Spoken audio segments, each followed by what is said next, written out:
Good morning, everyone. Adam here, Ranks Healthy and Age Protected. Saturday morning is April 24th, 2021. And we're finishing up the work we started for Aiden the other day, who came in here and he found me on Instagram, and a great kid. And I got his shot over here, but his overwhelming issue was neck pain that wasn't going away. You'd look at him, you wouldn't see a guy in pain. Young. I mean, I'm talking like not a gray hair in sight. A avid skier, a bicyclist, working from home because of COVID, like so many other people. Foodie Store TV, nice to see. Thank you. So, Mr. Foodie Store, today on this live, our sponsor is Aiden, who came to see me from Somerville, Massachusetts. And here we are in Dedham, Massachusetts. Good morning. Don't mind me. I am doing deep tissue work with mine. All it's going to be explained with my little 45 millimeter Super Ball. I don't like those little vibration devices. I think simple's better. And we're talking about Aiden's neck. Okay, he came with neck pain. And basically, with all of the stuff and all the theory and all of the anatomy and all the big picture, Adam, just make my neck better, for crying out loud. Quit yapping. Start telling me what to do. Good morning, everybody. We are talking about neck pain for young Aiden, 33 years old, architect by training, found himself at home during the COVID business. So all of a sudden, even a nice office chair is out the window. You're at home in your crappy dining room chair and you're turning your home into an office, and you had neck pain. So Aiden, here we go, buddy. This is what we will do for your neck pain. Now, it's complicated a little bit. We just have to expand our understanding of what's going on. But these are not straight mechanical issues. And Aiden is an architect, and working with engineers is always fun because they're looking for mechanisms. I love mechanisms too. Of course I do. And you have to be able to back up what you're saying and explain it in terms of anatomy, prove it, get it. So, all right, Aiden, here we go. We have two issues going on. So when we have neck pain, we have two issues going on. One is the local neck pain. So yes, we have to act locally. I'm going to give you two deep tissue techniques. That's it. Two. So you have the local neck pain. Then we have the larger issue as we pan away and get a full perspective of what is afoot. And that is, we have to build for you operational hips. It's kind of a new word I'm into. It's not so much strong hips. It's not flexible hips. So when we combine the strength and the mobility together, we have operational. Not only can the damn mechanism move or have capacity to move, but we can actually manipulate it. It's a state. It's like being warm. It's a state of operationality, being operational. So when Aiden came to see me, basically I'm exaggerating, but not a ton. Adam, my neck hurts, make my neck go away, and there were these forward shoulders that materialized. Now, what's up with the operating hip? What's the connection to the neck? One of the roles of posture, a primary role of posture, and seeing the hip mobility is the engine of posture. We got to oppose gravity, sure, but we have to orient a horizon. This is where neck pain really comes from. Assuming you weren't in a terrible car crash or whiplash and stuff. I'm talking neck pain that just materializes. Where the hell did this come from? I wake up, my neck is sore. I work all day, my neck is sore. So the hip mechanism, one of the jobs of posture is just to orient our horizon. Before we get up and move, we got to see where the hell we're going. So this is really critical. When we see somebody hobbled over and old and they're moving around, nobody has bad posture on purpose. They have bad posture because they need that posture to see where the hell they're going. People with crooked posture do not see a crooked world. They see a straight world so they can orient where they're going. The eyes have it. Expression I made up. So the reason behind, and I don't even like the word bad posture, just compromised posture, particularly compromised for the hip mechanism.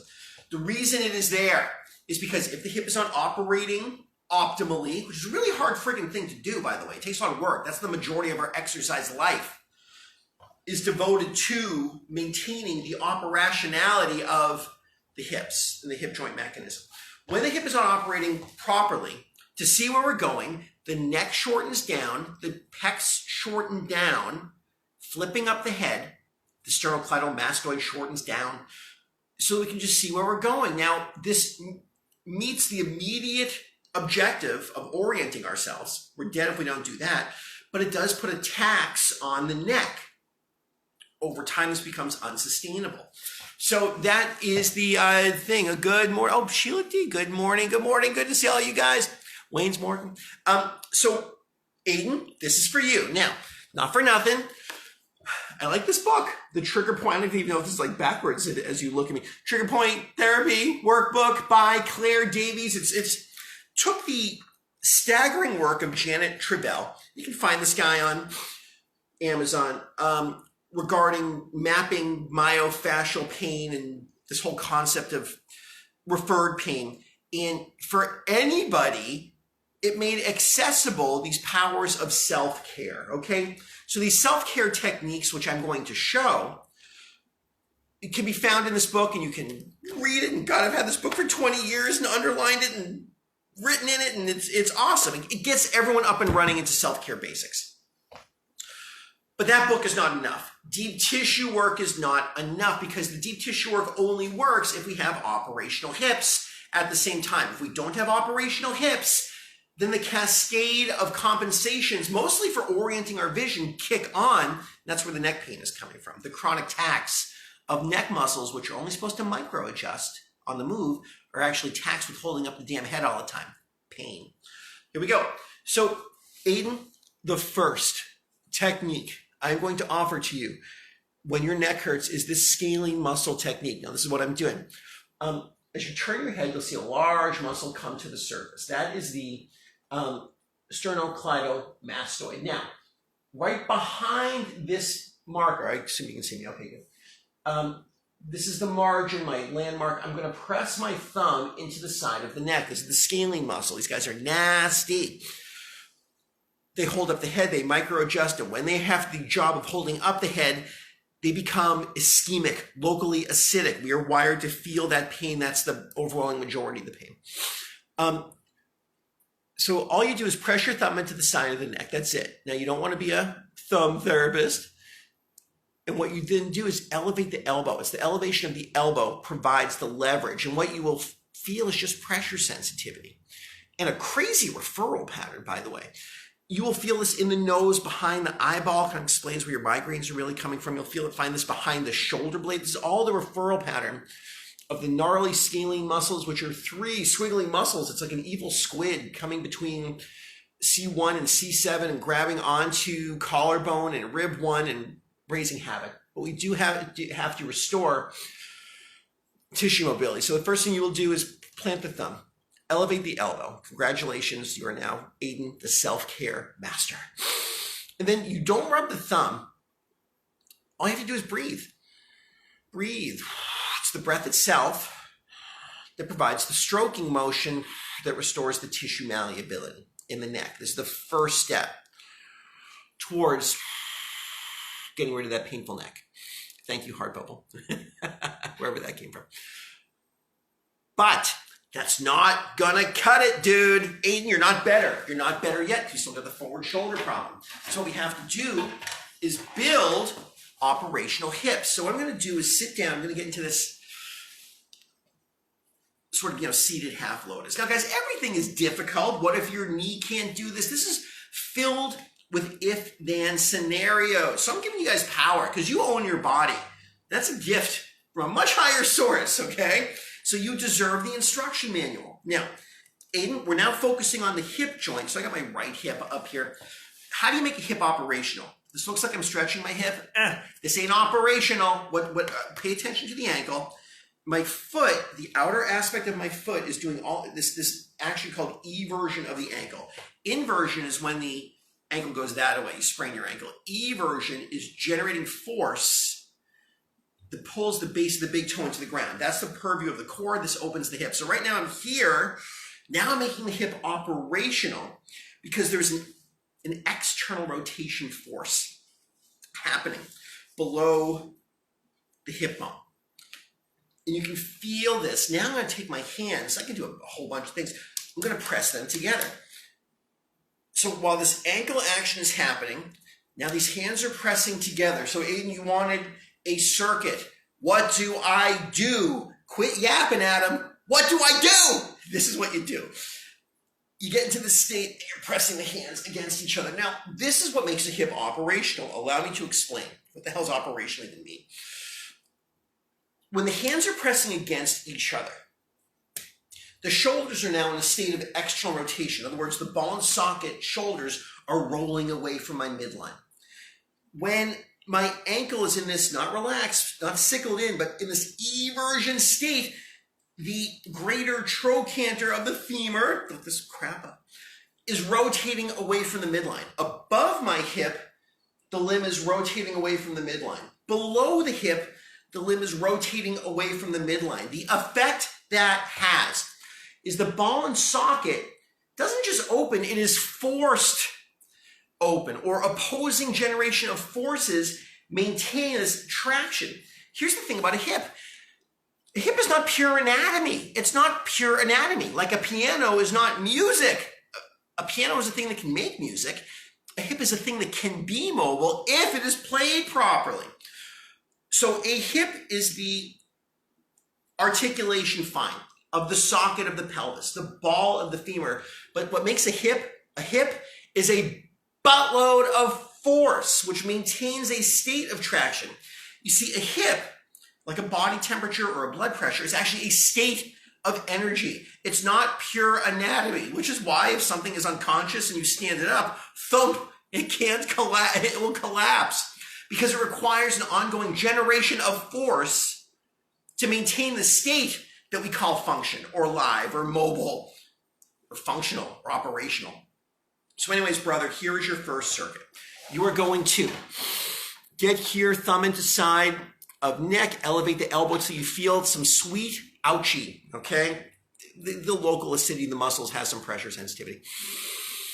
3 breaths. The breath itself, sacred boxing. I love that guy. That guy is freaking fantastic. Talk about a guy that is so good he doesn't have to have an ego. He just teaches you the art of his sport. Love this dude. There's none of this, hey, look at me. No. He's actually good enough at his craft. He wants to give it away. Love guys like that. Follow him. Plant the thumb. Elevate. There's a few breaths. So there's your restorative local deep tissue. Yay. Doesn't do shit yet. Until we get over here and chase it with making the hip operational. Now we have a circuit. Now we're closing the loop. We are removing the need for that neck compensation in the first place and restoring the clogged up tissues that became clogged up because of the lack of hip operationality.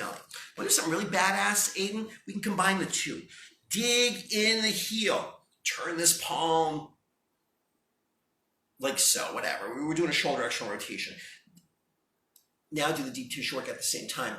Now I'm actually restoring hip operationality and getting local deep tissue work happening at the same time. As a matter of fact, I would argue the deep tissue work only is even worth doing unless you're in a state of generating operating hips. People don't get better. We have not solved the aging problem yet. People are still feeling like crap all the time. If the simple things worked, we wouldn't have a drug problem in this country. If the simple things worked, we wouldn't have decline like we do, falls, and all the stuff that comes with it. So this is what works. Combinations of local deep tissue restoration with these campaigns to hard-got restore hip operationality. All right, brother, so that was your first circuit, okay? And then, test the neck. Tell me what you got. But the hip restoration and the local deep tissue have got to occur together, or else neither of them are worth the damn thing. I said neither of them are worth the damn thing, because this is the vicious circle. Let's say you do stretch your hips. Yay, I stretched my hips, I made them operational. You're not out of the woods yet, because if you have not treated the deep tissue in the neck, the muscle memory in the neck, the muscle memory of the old hips pulls the head forward. So that old muscle memory pulls you right back. We need these two at the same time.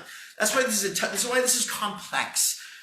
I don't have solutions like, here, bam, you're better. Yay, snake oil. Yay, no! We need a lifestyle and understanding of all the deep tissue techniques and multiple ways to develop the hip operationality, the way to make the hips functional. I don't even like the word functional. They have to be in a very specific state for anything to happen. So let's do some more, buddy. I want to give you a second deep tissue technique for the neck. Trapezius muscle, when the head is forward. That poor trapezius muscle, the gravity line is going right through this meat of the trapezius. Like older people, for example, not weak. They have these giant, thick upper trapezius muscles because the gravity line is going through there.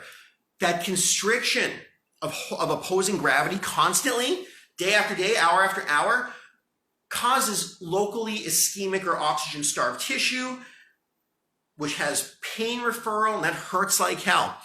So anyways, now I can restore. I'm just pinching my upper trap. Pinch. That's it. Not rubbing it. Pinch. And then I'm supporting my opposite elbow with this hand. And I breathe. And I breathe. The genuine MF. Wow, this is cool. It's one of these lives I get to be close to the telephone and can say hi to everybody. Coach Mike, what's up, brother? And breathe. So here's your second local deep tissue technique. Cute doesn't do enough. Now I have to combine that with, my friend. And Aiden, yes, I want you to do this. Now here's where things get tricky. Operational hips. External, this E version. And many of you might be asking, what if I can't do that? My knee hurts too much. Then we need the deep tissue work at the quad and the deep tissue work at the calf. So yes, this is a lifestyle. You don't have to learn it all at once though. The whole point is that a week from now, you'll be functionally younger than you are now. And you're going to get 3 months older anyway. Might as well make you functionally a couple of years younger. Adopt these habits. They took me 30 years to put together. The only reason it took so long is the information was not in one place. It was all separated and scattershot. Claire Davies, the trigger points, works. Yoga works. But nobody blended them together. And that's what we need. That's why we don't see high-end yogis at age 70 or 60. Maybe there's one, but it's not commonplace because the little things, the small traumas in the muscles, eventually, I call them potholes or pop bubble wrap.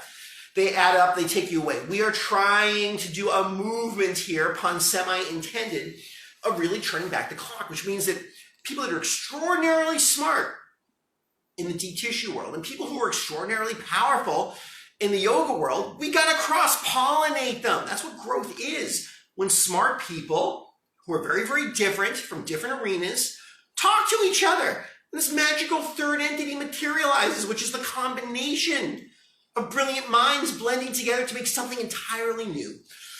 Whew. That's why it's taking so damn long. So anyways, brother, here we go. Now I am developing my hip operationality. Is that a word? I'm combining that. So combine. Oh, someone just heart bubbled me. Thank you. Hip opening, just as simple as hip opening comes because my ankle is active. That's a sleeping ankle. That's external rotation. That's the shitload of force we need to create this space. This shoulder is sleeping. As soon as the point of my elbow points towards you, now there's external rotation. I am generating. And it doesn't look like I'm looking calm on television, whatever the hell this is. But I'm working my tushy off. My elbow pointing toward you. I'm generating shoulder external rotation. I am generating hip external rotation. I'm doing the trapezius deep tissue work at the same time. That's how you fix a neck. So everything happens at once. And then we have these tests. Can you get up off the ground? When we've arrived at this state of hip openness, which when we're in that state, it's a high energy state. Now I can revisit my scalene work. So do I have a protocol for you? Etched in stone, 10 commandments, do it this way, a recipe. Regrettably, I don't. And this is what it's frustrating for you, Aiden. I appreciate you putting up with me. It's frustrating for me because we were trying to capture biology, which is always on the move. With breaths, with the time of day, with what we ate the night before. Are we hungover or not? I'm not hungover. But we do know, generally speaking, we need the combination of the local tissue restoration and we need the development of operational hips. Those are the two primary ingredients, not just of getting rid of neck pain, because you happen to have neck pain, but back pain. And then it starts to go on the continuum. It goes into, well, I want to balance better. Same stuff, operational hips, tissue freedom. I want to play soccer better. I want to run faster. I want to be able to skate better. Operational hips, tissue freedom. So anyways, brother, here we go. Let's do it some more. Here's my local Aiden deep tissue technique, the Claire Davies book, Davies, Claire, Claire, on Amazon. The Trigger Point Therapy Workbook is a cool one to have. I couldn't have written that thing. Squeeze. So here's my local trapezius deep tissue. Now I'm going to do another, I don't even like the word hip opener. I'm going to make the hips operational. Here's a pigeon. Up I go. So I'm doing this hip external rotation. Hands are driving together. So I have shoulder external rotation above the pelvis. I have hip external rotation below the pelvis. Now I have a hip. A hip is not anatomy. A hip is a state that anatomy can assume with a shitload of canceling out opposing external rotation forces that makes this ball and socket able to swivel. Hell, it's not just the head of the femur that swivels, the whole rim of the pelvis swivels. That's why people can dance. That's why some people dance better than others. It's all about that hip operationality. And now I combine the two. I happen to like this sit and rise test just because it doesn't lie. Can I get my butt off the ground? And I'll go the other way. Now I'll do the opposite, operational hip. Combine, I'll get an external rotation of my right hip because I'm pressing my shin into the ground and pressing the top of the foot into the floor. I'm gonna get this elbow, not out here, but in this external rotation state. Try this, you'll feel the whole core light up. And then what the hell? I'm gonna reach and do my, use my left hand to get my right trap. So now I'm making hip operational, deep tissue work at the same time, but ultimately the proof is in the pudding, brother. Are you in pain? Is this working? This is my advice. Can I say definitively, this will work? Do it. No, I can't. This is my strong hypothesis and pathway. This is my 30 years of experience in doing this, but communicate, brother. I mean, yes, we're cleaning up pain and restoring function constantly. This is what I am strongly suggesting. And so we have a hypothesis, an observation. Let's do some science, real science, Francis Bacon style. Observation, my neck hurts. Hypothesis, my neck is compensating, causing the hurt, secondary to immobile hips. And then we have a prediction. If I do this, well, I guess that was, yeah, and then the prediction, if I do this combination of hip opening drill plus deep tissue neck, the pain should alleviate. Experiment. Well, here we go. I'm going to do hip opening, which gets complex. There's a combination of deep tissue and the actual drills. So I do some deep tissue work in the tush. It's complicated, brother. We have a lot of little things to play with, but these are all under the general umbrella of make the hips operational. So I remove the need for compensation and then clean up the residue of the compensations I've had up until this point. When I say up until this point, you're 33, you've had these things for 20 years, buddy. I really think that when puberty kicks in, or certainly when school starts and you find yourself in the first real wallop of sedentary lifestyle, that's when these problems materialize. So anyways, here's our experiment. Combining external rotation. Hell, right now I'm doing deep tissue work and rolling in the elbow at the same time. Here's my scaling technique. Here's my shoulder external rotation, my hip external rotation blended together. Blended together, guys. It's a chocolate chip cookie. In other words, flour is flour, brown sugar is brown sugar, baking soda is baking soda, chocolate chips are chocolate chips, walnuts are walnuts, butter is butter. But when they're blended Specifically, you'll wind up with an outcome. We're making a cookie for you, brother. Pain-free cookie.